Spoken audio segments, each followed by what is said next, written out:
नमस्ते, मी Snehal सरपणकर. SP9 मराठीमध्ये आपलं पुन्हा एकदा स्वागत. तर पाहूयात आजची विशेष बातमी. कोल्हापूर जिल्ह्यात पडणाऱ्या पर्जन्यमानामुळे पूरस्थिती निर्माण होते. या संभाव्य आपत्कालीन परिस्थितीचा सामना करण्यासाठी जिल्हा प्रशासन पूर्णपणे सज्ज असल्याची ग्वाही जिल्हाधिकारी डॉक्टर विजय राठोड यांनी दिली. तर पाहूयात आजची सविस्तर बातमी. राजाराम बंधारा येथे आपत्कालीन परिस्थिती निर्माण झाल्यास यंत्रणा सज्ज असावी या उद्देशाने जिल्हाधिकाऱ्यांनी साहित्य आणि प्रात्यक्षिकांची आज पाहणी केली.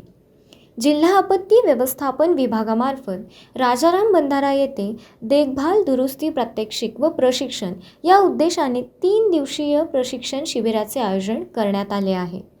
प्रारंभी जिल्हाधिकाऱ्यांनी या प्रशिक्षणामध्ये सामील झालेल्या आपदा मित्र व आपदा सखींची आस्थापूर्वक चौकशी करून त्यांना आपत्कालीन स्थितीमध्ये येणाऱ्या अडचणी जाणून घेतल्या. तसेच rescue boat, life jacket, life ring, सॉकर cutter, hydraulic cutter, rescue rope, emergency floating lights आदींची प्रत्यक्ष पाहणी श्री राठोड यांनी केली. याप्रसंगी करवीर तहसीलदार स्वप्नील पवार, अग्निशामक दलाचे अधिकारी दस्तगीर मुल्ला, जिल्हा आपत्ती व्यवस्थापन अधिकारी प्रसाद संकपाळ यांच्यासह आपदा मित्र व सखी मोठ्या संख्येने उपस्थित होते. अशाच जिल्ह्यातील, राज्यातील व राष्ट्रीय स्तरावरील ताज्या बातम्या पाहण्यासाठी पाहत रहा SP9 मराठी न्यूज चॅनेल.